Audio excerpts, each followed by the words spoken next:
Hola a todos.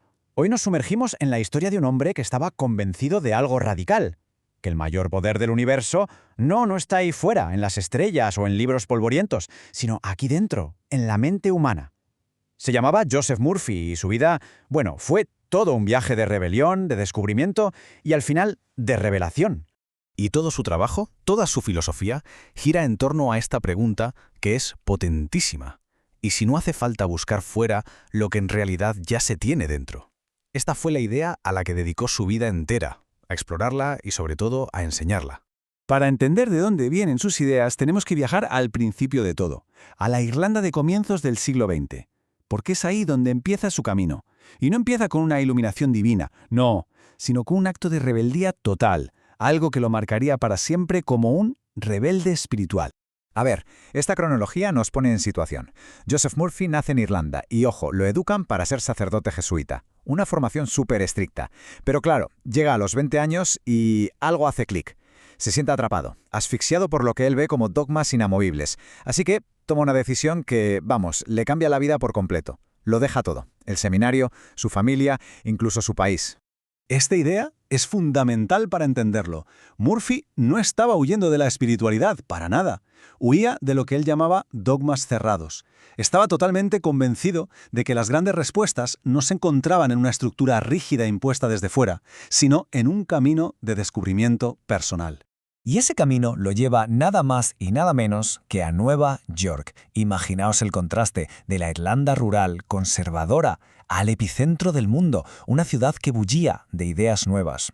Allí, mientras trabajaba de farmacéutico, empezó a ver algo fascinante, la conexión directa entre la química, el cuerpo y, lo más importante, los estados mentales. La semilla de toda su obra ya estaba plantada.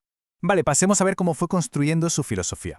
Porque no se quedó solo con la ciencia occidental, ¿eh? Su curiosidad era insaciable. Su búsqueda se convirtió en una especie de misión para fusionar la lógica de Occidente con la sabiduría milenaria de Oriente.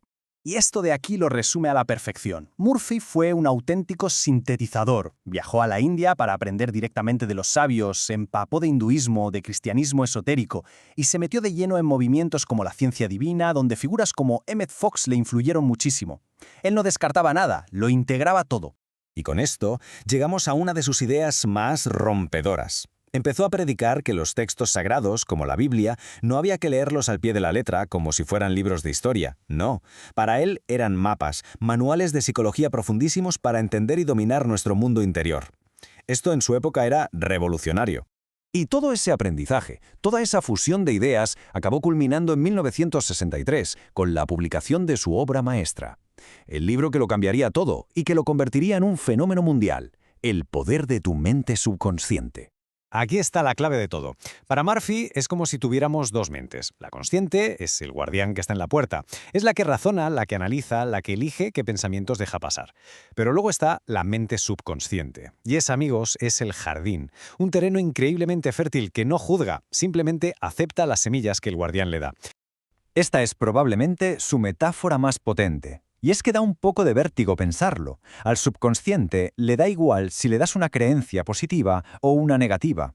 No distingue entre una flor y una mala hierba. Su único trabajo es hacer que crezca. La implicación es brutal. Nuestros pensamientos de cada día, los habituales, están constantemente sembrando ese jardín. Pero lo bueno de Murphy es que no se quedó en la teoría. Creó un método práctico, paso a paso. La idea es sencilla. Hay que colarle las ideas al subconsciente cuando el guardián, la mente consciente, baja la guardia. ¿Y cuándo pasa eso? Justo antes de dormirse. En ese estado, si visualizas y sobre todo sientes que tu deseo ya es real, estás plantando una semilla directamente en la tierra más fértil. A este proceso, Murphy lo llamó oración científica. Para él, rezar no era pedirle algo a un Dios lejano y esperar a ver qué pasa. No. Era un proceso activo, creativo. Era, como él decía, la ciencia de alinear lo que piensas con lo que sientes para poner en marcha una ley universal, la ley de la mente. Y aquí tenemos una de sus afirmaciones más polémicas, sin duda.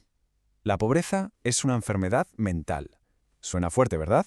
Pero cuidado, él no estaba culpando a la gente. Lo que quería decir es que muchas veces la carencia, la escasez, nace de una mentalidad, de una creencia de no hay suficiente, que tenemos clavada en el subconsciente. Estaba convencido de que el primerísimo paso para cambiar la realidad externa era sanar esa creencia interna. Bueno, ¿y qué pasó con todo esto? Vamos a ver el impacto que tuvo su trabajo. Porque décadas después de su muerte en 1981, las ideas de Murphy siguen de hecho más vivas que nunca e influyen a millones de personas por todo el planeta. La cantidad de trabajo que dejó es impresionante. Escribió más de 30 libros. ¡Más de 30! Y en ellos exploró desde todos los ángulos posibles cómo usar las leyes de la mente para mejorar la salud, la riqueza, las relaciones, para todo. Y su influencia no ha parado de crecer. Hoy te vas a cualquier librería del mundo y ahí están sus libros, traducidos a un montón de idiomas. Esto demuestra que su mensaje es universal y atemporal. La capacidad de cambiar la vida de uno mismo está en el interior. Pero si hay algo que define su legado es que fue un constructor de puentes. Cogió conceptos que sonaban a misticismo, a esoterismo, y los explicó de una forma lógica, práctica, casi científica. De hecho, gran parte del movimiento moderno de la ley de la atracción bebe directamente de las enseñanzas de Joseph Murphy.